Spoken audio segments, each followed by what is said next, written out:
안녕하세요. 대한민국의 알찬 방산 소식을 빠르고 정확하게 전달해드리는 한국필승TV입니다. 트럼프 대통령이 재선되며 우크라이나 전쟁 종식을 선언했는데요.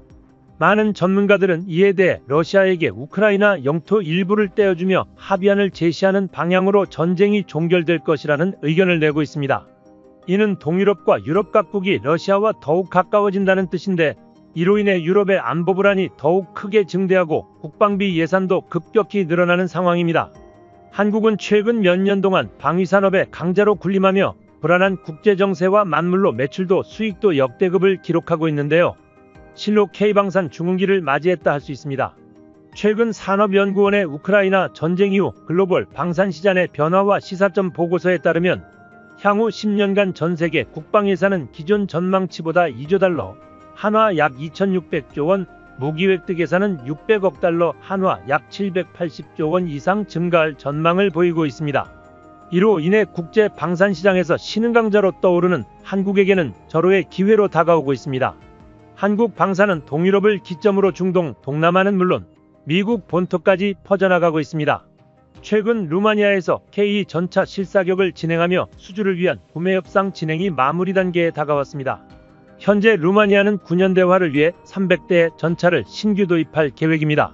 지난해 미국 에이브람스 전차 54대를 도입하였으며 현재 K2와 독일의 레오파드2가 유력한 후보에 오른 상황인데요. 사실 이미 루마니아는 K2로 마음이 기울어진 것 같습니다. 지난 7월 루마니아와 계약을 맺은 K9 자주포와 레드백이 동일한 동력 시스템 등을 적용했기 때문에 유지 및 보수 강점을 내세워 수주를 따낸다는 방침입니다. 루마니아에서 두 번째 수출에 도전하고 있는 K2 전차가 루마니아 현지에서 포성을 울리며 질주하는 영상이 공개되었습니다. 지난 5월 루마니아 동부 훈련장에서 일주일 동안 현지 성능 평가가 이루어졌었는데요.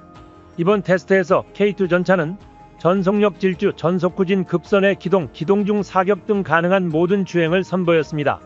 루마니아의 탁 트인 훈련장에서 진행된 장거리 사격에서도 손색 없는 명중률을 보여주었습니다. 루마니아 군 관계자들도 K2 전차의 실 성능에 크게 만족하며 이런 전차를 가지게 된다는 기대감에 들떴다고 합니다. 루마니아는 주력 전차로 옛 소련 시절 제작된 T-55와 이를 기반으로 제작된 TR-85 전차를 운용하고 있습니다. 러시아군을 상대하기엔 어림도 없는 퇴물 전차라고 할 수 있습니다. 우크라이나 전쟁이 시작되고 국방 예산을 4조 원이나 늘린 루마니아가 가장 먼저 선택한 것은 전차 교체였습니다. 기동훈련 이후 루마니아는 레오파드2에서 K2로 완전히 한국산 전차의 마음을 돌리게 되었는데요. 올해는 폴란드, 내년엔 루마니아와 계약이 확정되어 현대로템에서는 2연속 잭팟을 기대하고 있습니다. 이러한 한국산 전차 수출은 최대 6조 원 이상이 될 것이라는 전망도 속속 나오고 있습니다. 루마니아가 레오파드2 대신 K2 전차를 선택한 가장 큰 이유는 바로 험한 지형에서의 돌파 능력 때문이었습니다. 이번에 공개된 영상에서 K2 전차는 화려하게 달리며 사격하는 모습을 다양한 각도에서 보여주었습니다. 그런데 이런 화려한 장면들 사이에 갑자기 K2 전차가 제자리에 멈추어 앉는 장면이 들어가 있었는데요. 바로 K2 전차만의 특징이라 할 수 있는 반응동 유기압 현수장치로 전차의 차체를 낮추는 장면이었습니다. 이는 진흙과 같은 물은 장애물을 돌파하기 전 접지면을 늘리고 무게중심을 낮추어 험지 극복 능력을 높이기 위한 것이었습니다. 대한민국의 K2 전차는 유기압식 현수 장치와 더불어 1500마력에 달하는 엔진과 출력에 비해 가벼운 전차 무게와 더불어 K2 전차는 현존하는 전차 중 가장 뛰어난 탐지 돌파 능력을 자랑하고 있습니다. 하지만 기동성을 위해 무게를 줄여야 했고 이로 인해 방어력이 부족하다고 비판받기도 했었습니다. 실제로 K2 전차가 미국의 에이브람스나 영국의 챌린저2와 같은 중전차들에 비하면 장갑이 부족한 것도 사실이었습니다. 폴란드에서도 K2 전차를 도입하며 방어력이 부족하다고 무게를 늘려도 상관없으니 더 많은 장갑을 둘러달라고 요구하기도 했습니다. 하지만 한국산 전차의 단점으로 지적되었던 점까지 완전히 보완되어 새로운 K2 전차를 선보이자 수많은 국가들의 러브콜이 다시 한번 쏟아진 것입니다. 2024 유로사토리 개막 직후 대한민국 부스는 인산인해를 이뤘고 K2 전차를 비롯해 K39 천무에 대한 관심은 그야말로 하늘을 찔렀습니다. 현지 군사 채널 등에 따르면 다수의 유럽 국가가 가장 먼저 한국의 한화와 현대 등에 찾아와 상담을 진행 중이며 이 중 일부 국가는 90% 이상 발주를 가까워졌다며 이미 구부 능선을 넘은 것 같다는 반응이 나오고 있습니다. 프랑스 마크롱 대통령은 유럽이 살아남기 위해선 방산 무기 역시 유럽 내에서 구매해야 한다고 주장했으나 이번 전시회가 개최되자 한국산 무기들을 알아보려는 국가들의 뜨거운 열기에 당황할 수밖에 없었습니다. 사실 이번 우크라이나 전쟁에서 서방의 많은 전차들이 대전차 미사일이나 드론 공격에 취약하다는 점이 드러났습니다. 이에 유럽 언론에서는 한국의 K2 전차를 견제하기 위한 기사를 내놓기도 했는데요. 한국의 K2 전차는 측면 방어력이 약하다고 소문내면서 제 아무리 기동력이 뛰어나도 전장에서는 소용이 없다고 했습니다. 의도적으로 독일 등 유럽에서는 이 약점을 부각시키면서 비싸고 납품이 느리더라도 레오파레트 전차가 훨씬 우수하다며 유럽에서 명성을 떨치는 한국산 전차의 구입을 견제했습니다.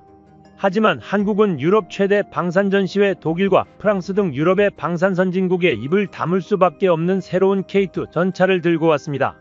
유럽 군사전문지 디펜스 뉴스는 28일 현대로템이 유로 사토리 2024에서 업그레이드된 최초의 K2EX 블랙팬서 전차를 전시했다며 집중 보도했습니다. 디펜스 뉴스는 이번에 수출을 위해 특별히 K2EX 모델을 설계했다며 이 모델은 전 세계 고객의 다양한 요구를 충족하도록 맞춤 제작되었다고 언급했는데요. 폴란드 매체 디펜스24도 현장에서 K2EX를 찍어서 올렸는데 K2PL과 비교하면서 자세히 살펴봤습니다.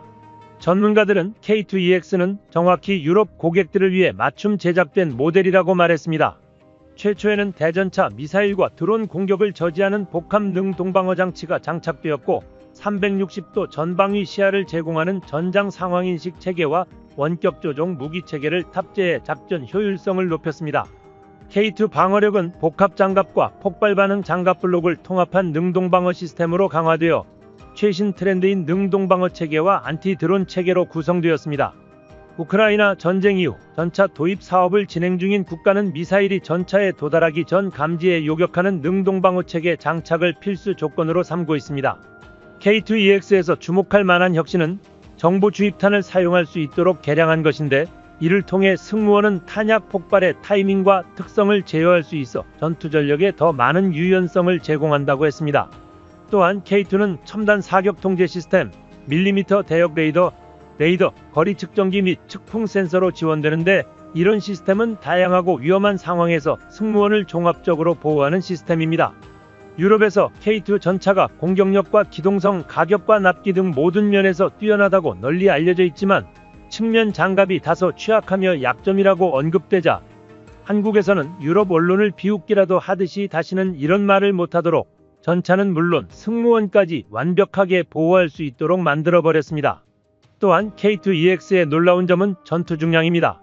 디펜스 뉴스는 K2EX는 하드킬과 드론 방어 시스템, 원격 사격 통제 체제, 추가 측면 장갑까지 달하는데도 전투 중량이 60톤밖에 되지 않는다고 놀라워하고 있습니다. K2 전체 기동력은 그대로 유지하면서 공격과 방어력을 강화시킨 것입니다. 또한 특히 드론이 전장의 게임 체인저로 부각되며 전차의 기동성이 중요하다는 인식이 자리잡게 되었습니다. 이 때문인지 폴란드 전차병들이 K2 전차로 훈련을 진행한 직후 남긴 인터뷰가 화제가 되고 있는데요. 폴란드 언론의 보도에 따르면 얼마 전 폴란드에서 열린 나토군 연합훈련 드래곤 24에서 폴란드군의 K2 전차가 무려 300km의 기동훈련을 실시했었고 아무런 문제없이 수월하게 완주히 성공했었다고 합니다. 전차로는 다소 이례적인 장거리 주행훈련이었는데요. K2 전차의 항속거리는 450km로 한 번 가득 주유하면 450km를 달릴 수 있다는 걸 의미합니다. 이는 서울에서 부산까지 거리죠. 하지만 일반적인 궤도 차량은 수백 킬로미터에 달하는 장거리 이동을 해야 할 경우 트레일러나 열차에 실려서 이동하는 경우가 대부분입니다. 연료는 그렇다고 쳐도 전차의 궤도가 주행 중 파손될 확률이 높기 때문입니다. 그리고 이번 훈련은 아스팔트 포장도로도 아닌 야외에서 그것도 비가 와 진흙밭이 된 환경에서 진행했는데 K2 전차가 300km를 무사히 완주했다는 것이죠. 국내에서도 지난 2022년에 육군 11기동사단이 K2 전차로 370km에 달하는 극한의 초장거리 기동훈련을 실시하여 K2 전차의 기동 능력을 증명해 내기도 했었습니다. 이번 장거리 기동훈련 이후 폴란드 전차병들의 K2 선호도가 엄청나게 높아졌다고 합니다. 군필자 분들이라면 아시겠지만 군용 차량은 결코 타고 다니기 편한 차가 아닙니다. 탑승자의 편안함보다 내구성에 초점이 맞춰져 있어 차에 타 있어도 지면의 상태를 온몸으로 확인할 수 있다고 말할 정도인데요. 이는 지면에 닿는 면적이 큰 궤도 차량의 경우가 더 심한데요. 하지만 유기압식 현수장치가 장착된 K2 전차는 울퉁불퉁한 험에서도 안정적인 승차감을 제공합니다. 비교 테스트에서도 일반 승용차보다 부드럽게 주행하는 모습을 보여주었죠. 이러한 승차감에서 차이는 하루에 10시간씩 전차에 있어야 했던 이번 훈련에서 더욱 두드러졌는데요. 레오파르트2나 M1 에이브람스 전차를 몰았던 다른 폴란드 전차병들이 K2 전차병들을 그렇게나 부러워했다고 합니다. 군사무기에서 승차감이 뭐 그리 중요한가 싶을 수도 있지만 이러한 요소 하나하나가 비전투 손실을 줄여주는 중요한 부분이라고 할 수 있습니다. 우크라이나 전쟁이 2년 넘게 지속되는 지금 상황에서 각 군 관계자들은 장비는 고장나면 고치고 다시 만들어내면 되지만 병사는 대체할 수 없다는 당연한 사실을 깨닫고 있습니다. 병사의 컨디션을 최상의 상태로 유지하여 전선에 오래 머물 수 있도록 하는 것이 곧 전투력으로 이어진다는 것이죠. 폴란드에서 생생한 사용후기가 공개되며 전 유럽의 K2 전차 열풍으로 후끈 달아오르고 있습니다. 특히 폴란드 신정부가 완전히 대한민국에게 우호적으로 바뀌면서 한국 방산의 위상은 더욱 높이 치솟고 있습니다. 최근 한국은 K2 전차에 달린 독일산 변속기를 국산화시키기 위해 큰 성과를 거두고 있고 K9 자주포는 STX 엔진이 최근 엔진 국산화에 성공했습니다. K9 자주포는 지난 2020년 아랍에미리트 수출 협상이 진척이 되었으나 독일의 대중동 무기 금수 조치로 인해 무산된 바 있습니다. 또한 산업계 관계자는 독일은 특히 과거 유대인과의 관계 때문에 이스라엘과 적대적인 중동 국가들에 대한 무기 수출을 꺼리고 있다면서 과거 미국 사례처럼 직접적이지는 않지만 국산 무기의 중동 수출에 간접적으로 독일의 영향을 받았다고 말했습니다. 하지만 독일산 엔진과 변속기를 국산화시킨 K2 전차와 K9 자주포를 이번 훈련에서 검증이 완료되면 거대한 중동머니가 한국산 무기를 대거 구입할 수 있을 것으로 분석하고 있습니다. 가장 먼저 기대를 하게 하는 것은 UAE가 프랑스 구형 전차 100대를 교체할 예정인데 현대로템은 K2 전차 사막형 100대를 수출하려 하고 있습니다. 결국 한국의 핵심 전력들이 국산화되며 우리 국방군사력을 높일 뿐 아니라 해외 수출에도 긍정적인 영향을 펼치고 있다는 것입니다. 특히 한국산 무기를 대거 도입한 폴란드에서 예상치 못한 일이 벌어져 화제가 되고 있습니다. 통상적으로 대규모 무기 수출 시 시행되는 대출 사업, 즉 수출국의 수출 금융 지원이 없는 일시불 현금 결제를 폴란드가 추진하고 있는 것인데요. 그 금액은 무려 5조 원에 달하는 수치입니다. 이는 궁극적으로 한국 무기가 지닌 현재 영향력 그리고 세계 다른 국가와 비교해서도 압도적인 우위에 있는 성능 때문이라는 분석이 나오고 있습니다. 그럼 그 자세한 소식 알려드리겠습니다. 최근 폴란드 정부는 한국과 폴란드 방산이 2차 계약의 일환으로 한화에서 K9 자주포 152문과 천무 72대를 구매하기로 하고 한국 수출입은행이 아닌 유럽계 글로벌 은행과 자금 마련에 관한 협의를 진행 중인 것으로 전해졌습니다. 한마디로 이후 법인카드를 쓰겠다는 것입니다.